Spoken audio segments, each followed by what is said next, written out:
I cannot wait till Saturday, cause Saturday my tax deductions make me function like a blue collar, white collar. I don't know. Not only the greatest Saturday show in the world, Jenny, but we've got friends. We've got friends.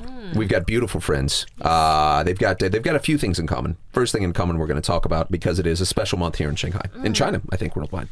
And also, I've got to say, the other thing they have in common, if I did play for their team, I would give them bit of my sunshine. It's the greatest Saturday show in the world. It's Gay and Lesbian Month. We're here with Alonzo and Coco. How are you guys? Very good. Pretty good, thank you. Pretty good, very good. I should first of all introductions of the two. Alonzo is the entertainment editor for City Weekend. We like City Weekend, and we've liked it even more since Alonzo's come on board, because I'll be honest, it's gotten, dare I say, better. Spiced up. And if you know anything about China, then you will know the #1 musician that we have in the, can I say in the house? In the house sounds very street, but in the studio today, it's Coco. Coco, yes. welcome. Ni hao. Thank you very much, Eric. It's good to see you here. Well, it's good to see you guys again. Now, let's kick it right off. This is Gay and Lesbian Month in Shanghai. Now, I myself am a lesbian. In China. What's that? In China. In China or just in Shanghai? In the world. Oh, in the world. In the world. It's worldwide. It's worldwide. It's worldwide. Yeah, so I can cover the lesbian aspect of things. You guys, I would like to, you are both gay. I want to make sure that I'm not jumping to conclusions. No, you're right. I'm right. Okay. Well, I think you don't need to ask me anymore. You already know.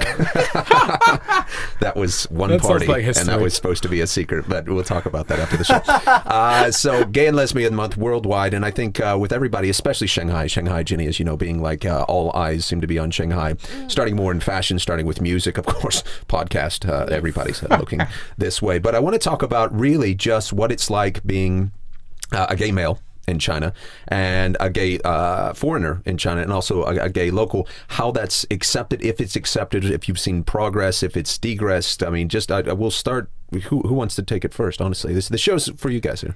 Alonzo. Okay. I think Shanghai for gay foreigners is definitely something that's very open and very easygoing. Most of the focus is really on the Chinese. All of the things that could be attacked or not could probably go to the local people. Since I believe the first bar opened like 1995, and most of them have been actually foreign investments so far. Right now, I mean, I don't know. I mean, as a gay man, I really, go wherever I go and kiss whomever I want, wherever I want. Right. So it hasn't really been a problem. I think it would be in the same level of cities as New York and stuff like that. However, I do know that for local people, or I've had the experience with, with trying to date a local, that they actually, or Asian in general actually, that they do get a bit more reluctant to be open. Well, I think it works well, or could work well, or not well, depending on which side you're on. But I mean, we're going to get looked on, not depending on which side we're on, talking about which side of the argument. But I mean, we're going to get. He's tricky.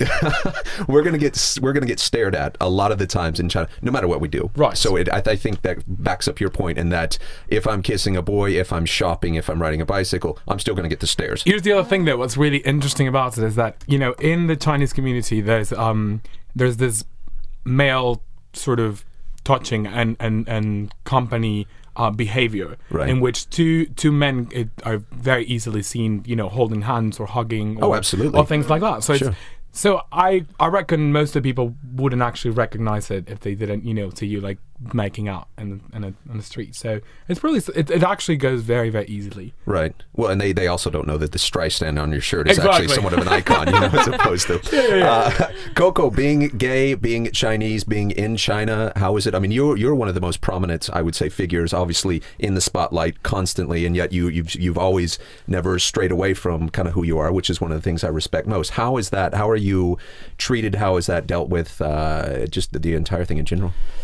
I have one point. Would totally agree with Alonso. Is if you want to be yourself, you can be yourself anywhere you want, no matter China or anywhere else. But of course, certain places can be easier, certain places can be more difficult. But I think after all, it's still on your own hand if you wanted to make it easier or if you wanted to make it more difficult. In Shanghai, so far, I think it's getting so much better, and I think government-wise, society-wise, people are more accepted because of the whole development in Shanghai including economy-wise and also culture-wise. I think that if you want it to be an international city, you have to have a standard of international tolerance. That's how civilized the city could be, is to see how tolerant the city could be. Right. So I think it's getting so much better than before. Do you think, I mean, as far as people that are homosexual, be it gays or lesbians, do you think at this certain time in Shanghai, which you're right, it is an international city, and they are kind of opening their arms to everything international, which entails culture, preferences, anything. Do you think it's better to, as a gay male or a lesbian female coming here, to be very open and very forthcoming and this is who I am? Or do you think at this certain time it's better to be kind of who you are but not really throwing it, in the spotlight? Well, I don't know.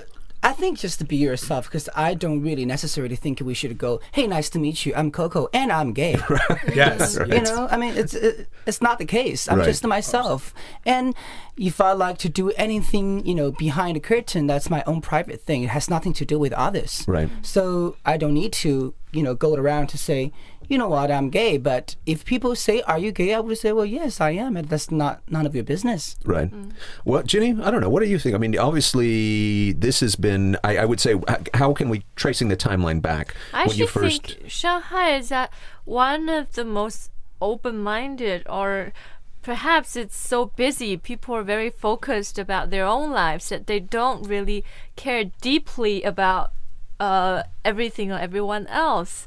So I don't know if you guys would agree. I see what you're trying to say, but I think we live in the town and also in the country where even the most minute thing draws a crowd of very curious onlookers. Whether that's just something happening in the street or whether it's somebody's lifestyle.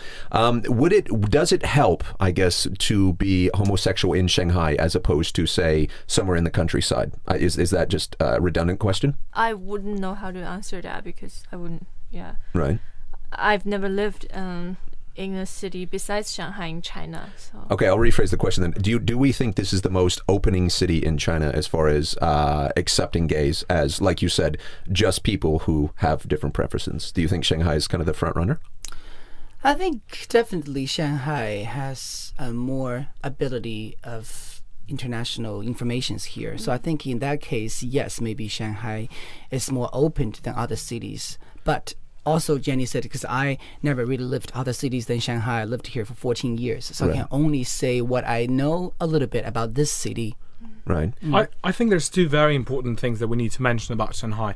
One is that given the amount of push that the government and the international investment are giving to Shanghai, and given the the real clash of cultures that happens in Shanghai, you can't really afford to not open into these new markets, if you will. Right. So if you really want to become one of those cities, this comes with it. Right. It's not something you can just stop and decide whether to do it or not. So that's one. And the second, Shanghai has an immense history of debauchery.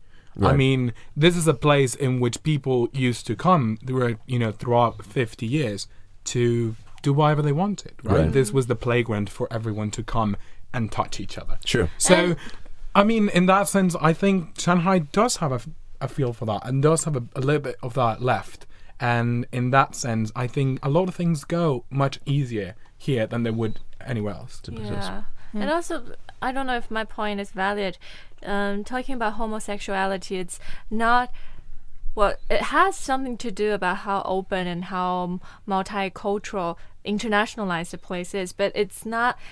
an international thing to be a homosexual. So I guess it all goes down to humanity, and do we really care and respect each other for who they are as a human being? I think so, but I think also, though, it comes down to, it's not only, I don't think we're pushing international, but if you are opening your arms internationally, that means you have to be accepting of all things. It doesn't matter what you're wearing, what kind of sports, what kind of food's going to come in, what kind of shoes I'm going to wear, who I go to bed with. All of these things are actually quite minute details as far as, like, Coco and Alonso were both saying, just the person, that I am. But Alonso, I want to talk about you being a very prominent person, two prominent people here, three prominent people. I'm surrounded by prominent people here. Why are you here? I've got the computer. To ask the questions. To keep us grounded. Exactly. exactly. But you being a prominent member of the media, recently there was a cover that City Weekend conceptualized, I guess, with dare I say, two boys kissing in front of the Pearl Tower. It was a hot picture. I'm straight. It was a hot picture that got almost through the acceptance lines, and then what happened? Okay, I'll start from the beginning. We decided in the editorial desk that we were going to have a gay issue for this coming issue that's coming out tomorrow, actually. Okay. So everything started with us planning and seeing what we were going to do. Originally, what we were going to do, which is actually another interesting story, is that what we wanted to do is wanted to really approach it like all the places in the world approach it. So what we're going to do is we were going to profile people that were prominent and interesting and were doing different things in their community and actually affecting things, and that just happened to be gay. Right. So it wasn't a pink issue. It was about, this is timely. Let's talk about these people.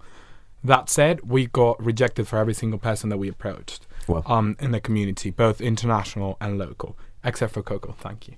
Thank you. Welcome.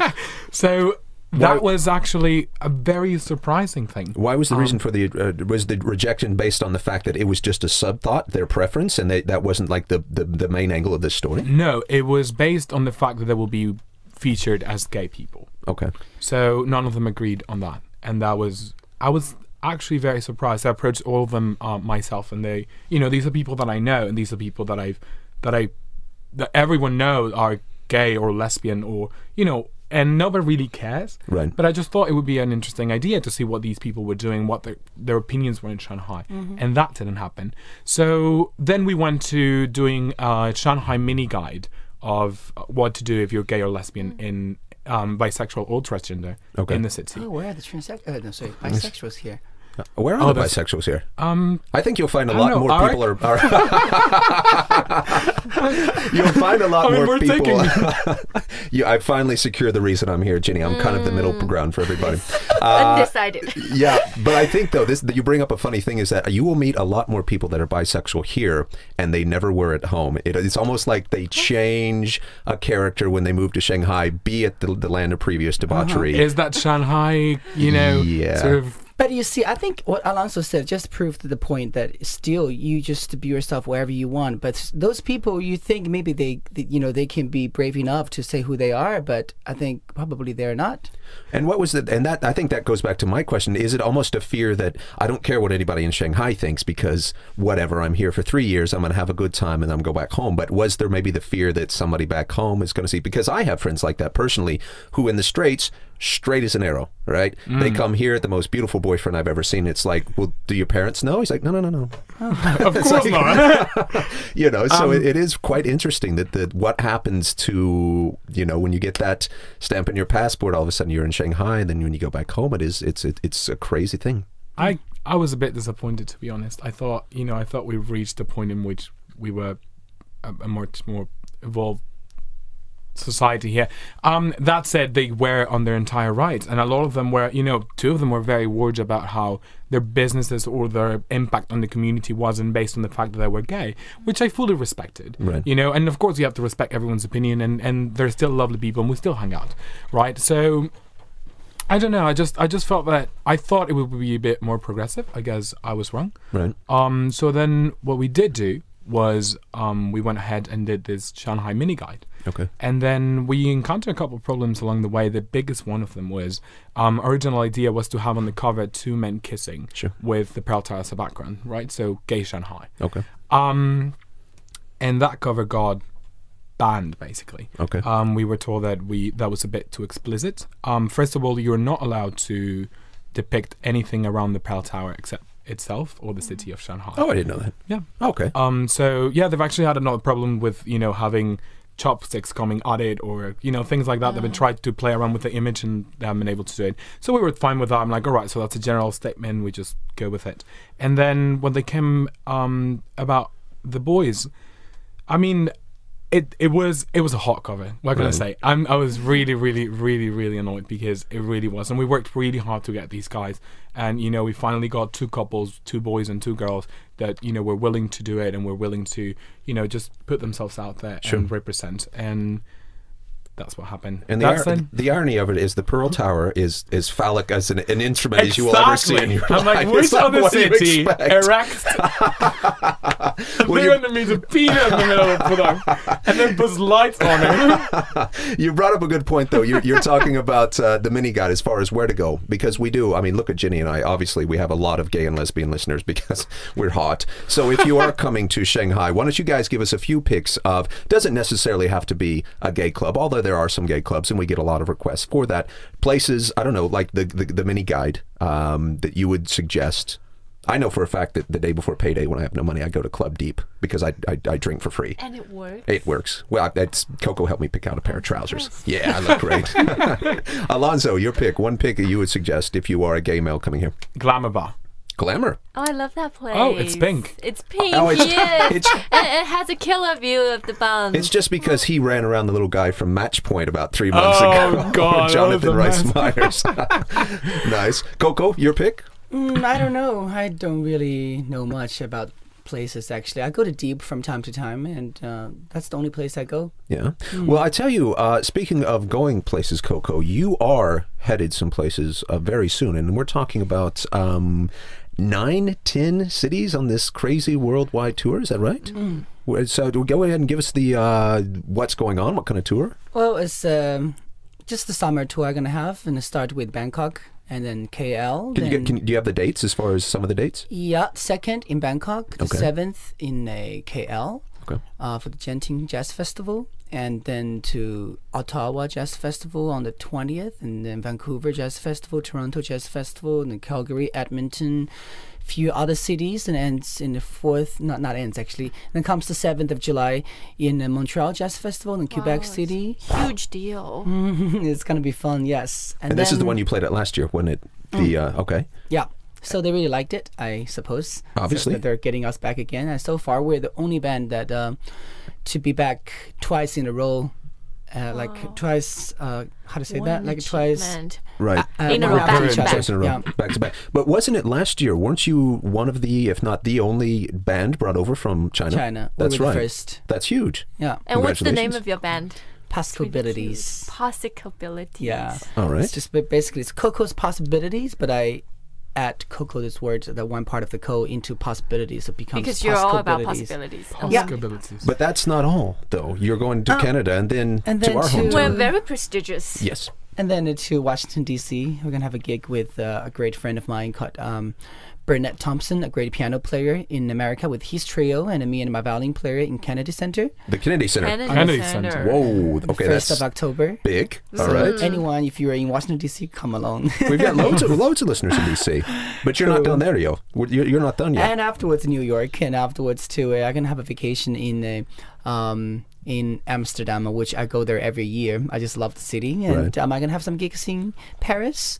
If not, I'm just gonna go to Barcelona, have some vacations as well. Right. Then come for back. you. Then Seriously? afterwards, in October, it's gonna be another jazz festival in Yokohama in Japan. Wow. So, Oh, cool. but in between September, I'm gonna be in Shanghai. Well, representing jazz. I wouldn't Seriously. say it's necessarily Chinese jazz because it's universal music. yeah, and it's what Coco does. We played Coco on the show before. I want to play some more, but it's, how would you describe it? It's maybe the old Shanghai jazz, but it's a bit contemporary, or Yeah, well, we basically chose a lot of oldies from the last century Shanghai, and we rearranged them into jazz, fusion, a little bit funk, but we just like all these old tunes, and we like to represent them again into nowadays, so we can have the old and new, and West and the East. Sounds a little bit cliche, but depend how you do it. I think everybody can say these things, but really how to make them together, I think you need to take a lot of times and also energies and love to really mix them together in a good way. right? And hopefully they're gonna like it there as well. Well, I think they will. And like I said, you're doing a tour of, I don't know, Pink Floyd. Kind of what's they're looking for when you hit that many cities of Pink Floyd. When you're a big band that does a lot of tours. Oh, I hate being on video. I can't edit this out. Proportions. Pink Floyd proportions. That's what I'm looking for. But anyway, you're doing loads of cities. So this is a little bit of what you might hear when you go and catch Coco's band called Possibilities. Possibilities. Here we go. 浮云散少能来，花好月圆，清明照醉，情切。 I like it. How many cities did you say? 12, 13, 14? 15th in Canada, and then altogether maybe 20 or 22 something. 22 cities in 3 months. So are you doing Montreal Montreal this fall. Jazz Festival? Jazz Festival, and this year we're gonna do indoor. Huge. Last year was outdoor, Right. Yeah. so this year's gonna be indoor, which is gonna be what they say is higher level, but. That's Actually, I prefer outdoors, to be honest, because it's much more audience. You can't. Last year I had 15,000 audience. well. That's 15,000. I mean that's like the South by Southwest of jazz festivals, isn't it? It The really Montreal is. Jazz Yeah, Festival. yeah. That's as big as you get. So. Big really stuff, is. man. Very proud of you. Ginny, I almost forgot. We do, like I said, we do have quite a few gay listeners and a few lesbian listeners. How do you say gay and how do you say lesbian? I think these are important words to know. There's one word in Chinese which is non-gender specific and covers all. 同性恋 Yeah, 同性恋 basically means homosexual. same. Yes, Same same sex sexual lovers. love. Same sexual love. Yeah. All right, there you go. Guys, thank you very, very, very much for coming on the show. Usually this show is, well, it's a bit lame, and we Yes. just talk about a lot of lame stuff, but I think this is something important. That's something that we definitely want to track, and, best of luck with City Weekend. Best of luck on your tour. Please Thank come you. back and let us know how it goes. Ginny, anything? Not really. All right, I'm going to go follow him to the bathroom. don't know. Make out, as we do. I'm just going to cry myself a river because I don't know how to follow up those two legendary. I thought she was getting ready to individuals. say "cry myself a river" because she wished you two were straight. Oh That's what you should have said. that's part of the truth. Yes. Well, I can be straight once in a while. 浮云散，明月照。